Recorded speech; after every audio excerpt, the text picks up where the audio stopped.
Trolling నేను పట్టించుకోవట్లేదు, పట్టించుకోవట్లేదు. నెగిటివ్ కామెంట్స్ పట్టించుకో, లేదు. వదిలేస్తావు. యా ఎప్పుడు నేర్చుకున్నావు ఇవన్నీ వదిలేయాలని?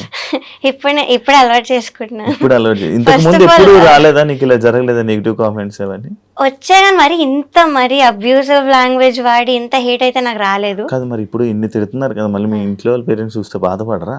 అఫ్కోర్స్ నా పేరెంట్స్ అయితే ముందు చాలా ఆపడానికే ట్రై చేశాను నన్ను. వద్దు, you're going against powerful people, so నీకు అసలు సపోర్ట్ రాదు అని అన్నారు. కానీ ఇప్పుడు సపోర్ట్ చూస్తున్నారు వాళ్ళే.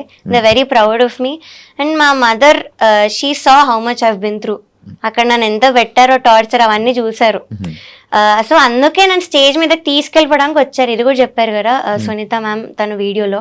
సో ఏదో మైక్ లాగేసుకుంది అని కూడా చెప్పారు. That is not true.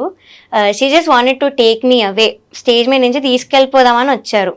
So అదొకటి జరిగింది అంతే. సో అది ఇంకేదో ఇలా చెప్పారు. మీ అమ్మగారు వచ్చి తీసుకుని వెళ్ళిపోదామని వచ్చారు స్టేజ్ మీద, సాంగ్ అయిపోయాకే కదా, ఎలిమినేషన్ ఎపిసోడ్ లో. Elimination episode